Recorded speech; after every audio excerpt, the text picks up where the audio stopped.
Hello hi good evening hope you all doing good. నేను మీ Telugu trader Shyam. So ఈరోజు అయితే full కంప్లీట్గా సెల్లర్స్ డే అనే చెప్పొచ్చు, సెల్లర్స్ ఎక్స్పైరీ డే అని చెప్పొచ్చు. ఎస్పెషల్లీ బ్యాంక్ నిఫ్టీలో ఇవాళ ఎక్స్పైరీ కాబట్టి చాలా కామ్గా మ్యూటెడ్గా అయిపోయిందని చెప్పొచ్చు. ఓవరాల్గా చూసుకుంటే కనుక బ్యాంక్ నిఫ్టీ అయితే 185 పాయింట్స్ అండ్ నిఫ్టీ వచ్చేసి 118 అయితే ఆల్మోస్ట్ ఫ్లాట్గానే క్లోజ్ అయిందని అయితే చెప్పొచ్చు. బ్యాంక్ నిఫ్టీ అయితే మంచి బులిష్ మూవీ ఇచ్చిందని చెప్పొచ్చు కూడా. అండ్ ఈరోజు అయితే నిఫ్టీలో చూసుకుంటే మనం డైలీ క్యాండిల్లో మంచి బులిష్ క్యాండిల్ ఇచ్చింది. బట్ ప్రీవియస్గా ఉన్నటువంటి ఏదైతే ఈ హై ఉందో ఇంకా మనకి బ్రేక్ అయితే అవ్వలేదు, అలాని లోలో కూడా వెళ్ళడానికి లేదు. సో ఓవరాల్గా చూసుకుంటే కనుక ఈ రేంజ్ మధ్యలోనే ఇంకా కన్సాలిడేషన్ అయితే అవుతూ ఉంది. సో లెట్స్ సీ నెక్స్ట్ వీక్లో కనుక మనకి ఏదైనా మంచి క్లూజ్ ఆర్ గ్లోబల్ మార్కెట్స్ నుంచి వస్తే కనుక better will see a bull rally. So ఇంకా ఇది కూడా సేమ్ ఏదైతే బ్యాంక్ నిఫ్టీలో ఏదైతే చూసామో ఒక రైజింగ్ ఛానల్లో ఉందో ఇది కూడా ఆల్మోస్ట్ అదే ప్యాటర్న్ అయితే కొనసాగిస్తూ ఉంది. సో ఆల్మోస్ట్ ఈ లెవెల్ దాటితే కనుక నెక్స్ట్ ఇంకా మంచి షార్ట్ కవరింగ్ ర్యాలీ వచ్చేసి టాప్ వరకు వెళ్ళడానికైతే ఛాన్సెస్ అయితే ఉన్నాయి. అదర్వైజ్ ఇక్కడ కన్సాలిడేషన్ కూడా అవ్వడానికి కూడా ఉంది, బికాజ్ మార్చ్ ఎండింగ్లో ఉన్నాము ఎగ్జాక్ట్గా. సో కొన్ని మ్యూచువల్ ఫండ్స్ కావచ్చు, లేకపోతే మామూలుగా ఉన్నటువంటి ఇన్వెస్టర్స్ కావచ్చు, కొన్ని స్టాక్స్ తీయడం వేయడం అండ్ ట్యాక్స్ అడ్జస్ట్మెంట్స్ కోసం ఇలాంటివి చేస్తూ ఉంటారు. కాబట్టి మోస్ట్లీ ఈ వీక్లోకి వచ్చేసరికి కొంతవరకు మనకి కన్సల్టేషన్గానే ఉంది.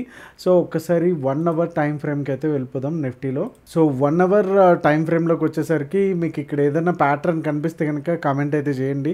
నాకైతే ఒక ప్యాటర్న్ అయితే కనిపిస్తూ ఉంది. ఓకే, సో ఇక్కడ నుంచి let me draw. Okay, so ఇది ఏ ప్యాటర్న్ మీకు ఆల్రెడీ నేను చెప్పకముందే తెలుసుంటే కనుక ఖచ్చితంగా కమెంట్ చేయండి. ఇది మీకు ఆల్రెడీ అర్థమయ్యి ఉంటుంది, inverse head and shoulders. So ఈ రేంజ్ వరకు కూడా అంటే 21,900 బ్రేక్ అయ్యేంత వరకు కూడా లేదు అనుకుంటే కనుక ఈ ప్యాటర్న్ అయితే మనకి వ్యాలిడ్గానే ఉంటుంది. సో ఈ ప్యాటర్న్లోంచి మనకి ఫస్ట్ టార్గెట్ అనుకుంటే కనుక ఇక్కడ 22,200 ఉంది కదా, దీని లో ఎంత ఉంది చూసుకుంటే కనుక మనకి అర్థమవుతుంది. సో అప్రాక్సిమేట్గా 200 పాయింట్స్ అయితే మనకి ఇక్కడ ఉంది. సో ఇన్ కేస్ రేపు కనుక 22,200 కూడా బ్రేక్ అవుతే ఇక్కడ నుంచి కూడా మనకి ఒక 200 పాయింట్స్ అయితే మనకి టార్గెట్గా అయితే ఉంటుంది. అండ్ సెకండ్ టార్గెట్ వచ్చి ఎప్పుడైనా సరే ఏదైతే హెడ్ ఉందో ఆ లెంత్ బట్టి మనం తీసుకోవాలి. సో ఇక్కడ 22,200 అండ్ ఇక్కడ వచ్చేసి 21,700 టోటల్గా ఓవరాల్గా ఎంత ఈ ఒక 2 ఇది ఒక 300 అంటే 500 పాయింట్స్ వచ్చేసి మనకి ఇక్కడ ఓవరాల్గా టార్గెట్ అయితే ఉంది. దీంట్లో 200 ఇక్కడ అండ్ ప్లస్ ఇక్కడ నుంచి 300 వరకు కూడా ఈ ప్యాటర్న్ కనుక వ్యాలిడ్గా ఉంటే కనుక, అంటే ఎక్కడ కూడా బ్రేక్ కాకుండా ఉంటే కనుక అప్పుడు మనకి అవుతుంది ఇది ఆ టార్గెట్ అనేది చూడడానికి అయితే ఛాన్సెస్ అయితే ప్రాబిలిటీస్ అయితే చాలా ఉంటాయి. ఓకే, సో ఒకసారి 15 మినిట్స్ టైం ఫ్రేమ్లోకి వెళ్ళిపోదాం, ఎందుకంటే దీంట్లో రిస్క్ రివార్డ్ రేషియో అంత ఫేవరబుల్గా ఉండదు కాబట్టి డైరెక్ట్ 15 మినిట్స్ టైం ఫ్రేమ్కి అయితే వెళ్ళిపోదాం. సో ఇక్కడ మనం చూసుకుంటే కనుక క్లియర్ కట్ ఒక రెసిస్టెన్స్ అయితే ఉంది 22,208 దగ్గర. సో ఇమ్మీడియట్గా ఒకవేళ ఇన్ కేస్ గ్యాప్ అప్ అయినా సరే ఇక్కడ నుంచి మళ్ళీ రివర్సల్ అవ్వడానికి ఛాన్సెస్ అయితే ఉంది. ఆల్మోస్ట్ ఒక 50 పాయింట్స్ గ్యాప్ అప్ అయినా సరే ఇక్కడ నుంచి మనకి కొంతవరకు వెయిట్ చేయడం అయితే బెటర్. ఇక్కడ నుంచి మళ్ళీ రివర్సల్ వస్తుందా లేదు ఇక్కడ నుంచి మళ్ళీ పైకి వెళ్తుందా అనేది చూసుకుని దాన్ని బట్టి ట్రేడ్ చేసుకోవడం అనేది చాలా బెస్ట్ థింగ్. అండ్ ఈ ఏరియా కూడా చాలా వరకు మనకి ఒక రెసిస్టెన్స్ అయితే మనకి దగ్గరలో ఒక రెసిస్టెన్స్ అయితే ఉంది, ఏదైతే 22,160 లెవెల్స్ ఏదైతే ఉన్నాయో. సో 22,160 పైన ఒక 15 మినిట్స్ క్యాండిల్ కనుక కూర్చుంటే కనుక మనకి ఏదైతే 22,208 వచ్చేసి మనకి ఫస్ట్ టార్గెట్ అవుతుంది. అలానే సెకండ్ టార్గెట్ వచ్చేసి 280 వరకు కూడా మనకి సెకండ్ టార్గెట్ అవుతుంది. అండ్ థర్డ్ టార్గెట్ వచ్చేసి 22,400 వచ్చేసి మనకి ఫైనల్ టార్గెట్గా అయితే ఉంటుంది. ఎందుకంటే రేపు నిఫ్టీ కాబట్టి ఆల్రెడీ ఈరోజు కొంతవరకు కైండ్ ఆఫ్ ర్యాలీ అయితే చెప్పలేం కానీ but nice move it's actually. నిన్న కూడా మనం BTST CE అనుకున్నాము అండ్ మార్నింగ్ నుంచి మంచి క్యాండిల్స్ వేసుకుందా ఉంది. సేమ్ BNFలో కూడా బ్యాంక్ నిఫ్టీలో కూడా అదే ప్యాటర్న్తో అయితే కొనసాగుతూ అయితే వచ్చింది. సో డౌన్ సైడ్ ఒకవేళ ఫ్లాట్గా ఓపెన్ అయితే కనుక 22,160 అండ్ 120 120 అంటే అప్రాక్సిమేట్గా ఈ 40 పాయింట్స్ కూడా మనకి కంప్లీట్గా నో ట్రేడ్ జోను. అండ్ మన షార్ట్ ఎప్పుడు ఇనిషియేట్ చేయొచ్చు అంటే కనుక ఇక్కడ ఏదైతే ఈ లెవెల్ ఉందో ఇక్కడ నుంచి మంచి సప్లై జోన్గా మనకు కనిపిస్తూ ఉంది. ఇది 1 second time, third time, fourth time and fifth time కూడా ఇక్కడ మంచి సెల్లింగ్ అయితే కనిపిస్తూ ఉంది. ఇన్ కేస్ ఒకవేళ 120 కింద ఒక 15 మినిట్స్ క్యాండిల్ కూర్చుంటే కనుక మనం ఇక్కడైతే షార్టింగ్కి అయితే వెళ్ళొచ్చు. అండ్ ఫస్ట్ టార్గెట్ వచ్చేసి ఇమీడియట్గా ఉంది సపోర్ట్ 40 పాయింట్స్ అయితే మనకి ఇమీడియట్గా ఉంది, 40 ఆర్ 60 పాయింట్స్ వరకు కూడా. సో టార్గెట్ 1 అయితే అది మనం పెట్టుకోవచ్చు. అండ్ సెకండ్ టార్గెట్ అండ్ 22,000 రేపు కనుక ఎక్స్పైరీలో 22,000 రౌండ్ లెవెల్ కనుక బ్రేక్ అయితే ఈసారి అయితే కొంచెం మనం పెద్ద టార్గెట్స్ కూడా చూడడానికి అయితే ఛాన్సెస్ ఉంటాయి. సో అందుకనే ముందే మనం ప్రిపేర్ అయిపోతే బెటర్, ఎందుకంటే మంత్లీ ఎక్స్పైరీ కాబట్టి నిఫ్టీ. సో ఈరోజు అయితే బ్యాంక్ నిఫ్టీ అయితే కంప్లీట్గా బయర్స్ని అయితే డిసప్పాయింట్ చేసిందనే చెప్పొచ్చు. ఓకే, నెక్స్ట్ టార్గెట్ అయితే ఇది 21,800. లెట్స్ సీ టుమారో ఏమన్నా నిఫ్టీ కనుక మొమెంటమ్ ఉంటే కనుక మనకి క్యాచ్ చేసుకోవడానికి ఈ లెవెల్స్ అయితే బాగా యూజ్ అయితే అవుతాయి. సో బ్యాంక్ నిఫ్టీ మనం ఆల్మోస్ట్ 2 to 3 వీక్స్ నుంచి కూడా ఉన్నటువంటి ఛానల్లోనే ఉన్నాము ఇంకా. సో ఇక్కడ కొంత కన్సల్టేషన్ అయితే అవుతుంది, బట్ ఛానల్ అయితే బ్రేక్ అయితే కాలేదు. సో ఆల్మోస్ట్ నిఫ్టీలో చెప్పుకున్నట్టు మనకి అప్ సైడ్ కొంతవరకు రెసిస్టెన్స్ అయితే దీంట్లో కూడా ఉంది. సో 1 అవర్ టైం ఫ్రేమ్లో కనుక మనం చూసుకుంటే ఆల్రెడీ మనం అనుకున్నాము హెడ్ అండ్ షోల్డర్స్ ప్యాటర్న్ అయితే ఇక్కడ ఫామ్ అవుతూ ఉంది అనేసి. సో ఇక్కడ ఒక చిన్న 47,000 దగ్గర చిన్న రెసిస్టెన్స్ వచ్చి ఇక్కడ నుంచి ప్రైస్ అయితే పైకి అయితే వెళ్ళలేకపోతుంది. Once it is breaking then immediately మనం 47,400 అయితే చూడొచ్చు. సో తర్వాత అగైన్ ఇక్కడ నుంచి మళ్ళీ పైకి వెళ్ళడమా లేకపోతే యూటర్న్ తీసుకుని మళ్ళీ ఈ బేస్ దగ్గరికి రావడం అనేది కమింగ్ అప్ వీక్స్లో మనకైతే తెలుస్తుంది. సో ఎప్పుడు కూడా మన వీడియోస్లో చెప్తా ఉంటాము, ఎప్పుడు కూడా మనం ప్రెడిక్షన్ అనేది చేయకూడదు, ఎందుకంటే మార్కెట్ అనేది ఎవరికీ తెలీదు, ఈవెన్ ఎఫ్ఐఎస్కి డిఐఎస్కి కూడా.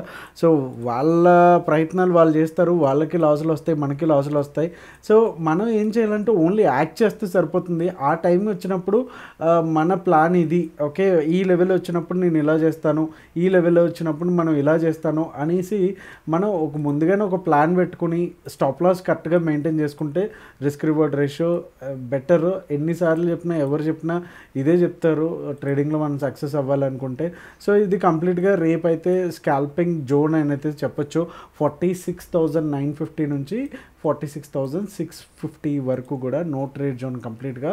సో మోస్ట్లీ రేపు గ్యాప్ అప్ అవ్వడానికి అయితే ఛాన్సెస్ అయితే ఉన్నాయి యాజ్ పర్ ఓఏ డేటా కూడా. సో 46,957 పైన కనుక మనకి మంచి క్యాండిల్ కూర్చుంటే కనుక మనం అయితే we can go for long. So first target వచ్చేసి 47,100, అలానే సెకండ్ టార్గెట్ ఇమీడియట్గా మనకి 47,200 దగ్గర కూడా. సో ఎవ్రీ 100 పాయింట్స్కి కూడా ఒక రెసిస్టెన్స్ అయితే మనకు ఉంది. సో 200, 400, 500 ఎవ్రీ పాయింట్కి, ఎవ్రీ 100 పాయింట్స్కి. సో ఇవన్నీ దాటుకుంటూ అయితే పైకి అయితే వెళ్ళాలి. అండ్ ఒకవేళ ఇన్ కేస్ గ్యాప్ డౌన్ అయితే కనుక మనం 46,800 కింద ఒక క్యాండిల్ అయితే 15 మినిట్స్లో కూర్చున్న తర్వాత మనకి ఫాలోఅప్ క్యాండిల్ కూడా చాలా ఇంపార్టెంట్.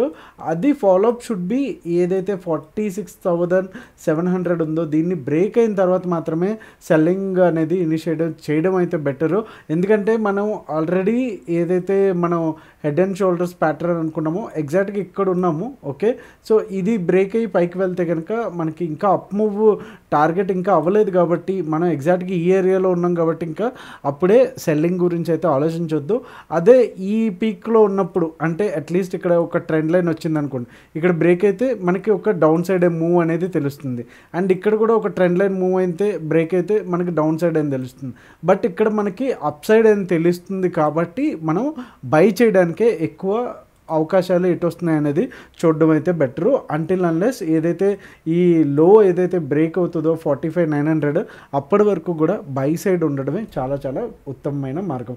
సో 46,700 దగ్గర ఒక 15 మినిట్స్ క్యాండిల్ కనుక కూర్చుంటే సో మనకి ఫస్ట్ టార్గెట్ వచ్చేసి 46,500 వచ్చేసి టార్గెట్ 1గా ఉంది. అలానే సెకండ్ టార్గెట్ వచ్చేసి 46,400 వచ్చేసి సెకండ్ టార్గెట్.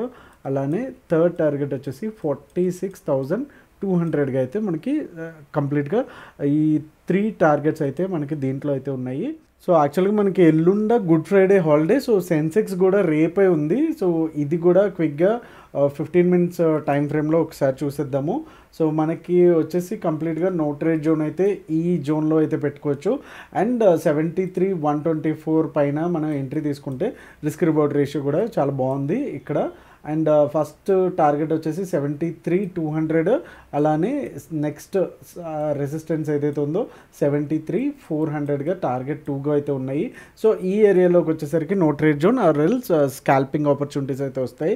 సో 72,889 దగ్గర మనకి 15 మినిట్స్ క్యాండిల్ క్లోజ్ అయితే మనకి యాజ్ యూజువల్గా ఫస్ట్ టార్గెట్ వచ్చేసి 72,700. అలానే సెకండ్ టార్గెట్ వచ్చేసి 72,500గా మనకి టార్గెట్స్ అయితే కనిపిస్తున్నాయి. అండ్ థర్డ్ టార్గెట్ వచ్చేసి 72,200 అయితే మనకి ఫైనల్ టార్గెట్కి అయితే కనిపిస్తున్నాయి.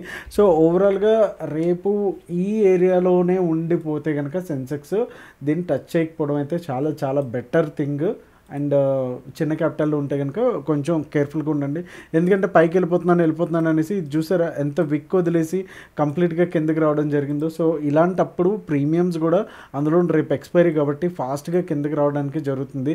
అందుకే ఈ మొమెంటం ఇచ్చేసి ఏదైనా షార్ట్ కవరింగ్ లెవెల్స్ ఏదైతే ఉన్నాయో ఆ లెవెల్స్లోనే పట్టుకోవడం అయితే బెటర్. సో ఒక్కసారి ఓఏ డేటా ఒకసారి చెక్ చేసేద్దాం. సో ఓఏ డేటా కనుక చూసుకుంటే కాల్స్ వచ్చేసి 12.91 ఉంటే 12.27 ఉంది. అప్రాక్సిమేట్గా 70,000 అయితే తక్కువ పుట్స్ అయితే రైట్ చేసి ఉన్నారు. సో రేపు మార్నింగ్ స్లైట్గా గ్యాప్ అప్ అవడానికి అయితే ఛాన్సెస్ అయితే ఉంది అంటిల్ అన్లెస్ ఏదైనా మేజర్ న్యూస్ లేదు అనుకుంటే కనుక. సో ఓవరాల్గా నియర్ మంత్ అంటే April ending and May June ending చూసుకుంటే కనుక ఓఏ 25,000 వచ్చేసి కాల్ సైడ్ ఉంటే 37,000 పుట్ సైడ్ ఉంది. ఇక్కడ ఇంట్రెస్టింగ్ థింగ్ ఏంటంటే దీనికన్నా రివర్స్లో ఉంది. ఇక్కడ మనకి పుట్స్ వచ్చి తక్కువ ఉన్నాయి, ఇక్కడ వచ్చి పుట్స్ వచ్చి ఎక్కువ ఉన్నాయి. ఎంత ఎక్కువ ఉంది? 12,000 ఎక్కువ ఉంది. సో ఇక్కడ ఏమవుతుందంటే ఇక్కడ కూడా ఓవరాల్గా కాల్ సైడ్ మనకి తక్కువ ఉన్నాయి. ఓకే, ఇక్కడ వచ్చేసి మనకి పుట్ సైడ్ తక్కువ ఉన్నాయి. ఓకే, సో రెండు కూడా డిఫరెంట్ ఆపోజిట్ డైరెక్షన్లో అయితే ఉన్నాయి. సో దీన్ని బట్టి మనం రేపు మార్నింగ్ అయితే స్లైట్ గ్యాప్ అప్ అయ్యి అండ్ తర్వాత డౌన్ రావడానికి అయితే ఛాన్సెస్ అయితే ఉన్నాయి. బట్ ఈ డేటా వచ్చేసి 9:30 వరకు వ్యాలిడ్ కాబట్టి 9:30 తర్వాత మన candlesticks patterns and OI data live data ఎలా ఉందో చూసుకుని సో దాన్ని బట్టి మీరు ట్రేడ్ ప్లాన్ చేసుకుంటే బెటర్. సో ఈరోజు లైవ్ లెవెల్స్లో మార్నింగ్ మనం ఇచ్చిన లెవెల్స్ నుంచి అప్ సైడ్ అయితే మంచి మూవ్ అయితే వచ్చింది. సో ప్రాఫిట్స్ చేసిన వాళ్ళందరికీ కూడా congratulations. So see you all tomorrow at the same time. Thank you so much. మీ తెలుగు ట్రేడర్ శ్యామ్. జై హింద్.